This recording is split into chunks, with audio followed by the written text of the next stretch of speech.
गांव की कहानी एक छोटे से गांव शिवपुरा की है जो हरे भरे खेतों, शांत नदियों और ऊंचे पहाड़ों के बीच बसा हुआ है। शिवपुरा एक ऐसा गांव था जहां के लोग साधारण, परिश्रमी और सादगी से परिपूर्ण थे। गांव की गलियों में बच्चे खेलते थे, महिलाएं चूल्हे पर रोटियां सेकती थीं और बूढ़े लोग पीपल के पेड़ के नीचे बैठकर पुरानी कहानियां सुनाते थे। गांव के मुखिया का नाम रामदीन था, जो ईमानदार और मेहनती व्यक्ति थे। उनके नेतृत्व में गांव के लोग एक परिवार की तरह रहते थे।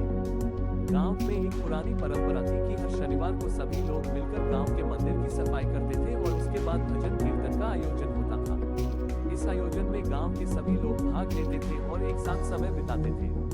ये परंपरा गांव में प्रेम और एकता का प्रतीक थी। लेकिन एक दिन गांव में एक अजीब घटना घटी। गांव के बीच में स्थित बड़ा तालाब सूखने लगा। ये तालाब गांव के जीवन का महत्वपूर्ण हिस्सा था, क्योंकि यह न केवल पानी का स्रोत था बल्कि मछली पालन और सिंचाई का साधन भी था। तालाब के सूखने से गांव के लोग चिंतित हो गए।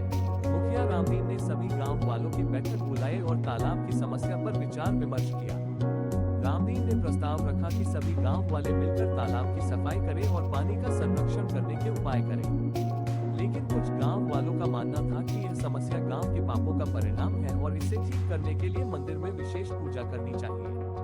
दोनों पक्षों के बीच मतभेद हुआ, लेकिन रामदीन के सुझाव पर अंत में सभी ने सहमति जताई। अगले दिन गांव के सभी लोग, बूढ़े और बच्चे, महिलाएं और पुरुष, सब मिलकर तालाब की सफाई में जुट गए। लोगों ने कड़ी मेहनत की और कई दिनों तक तालाब की सफाई की। उन्होंने पुराने पाइपों की मरम्मत की, कूड़ा कचरा हटाया और तालाब की दीवारों को मजबूत किया।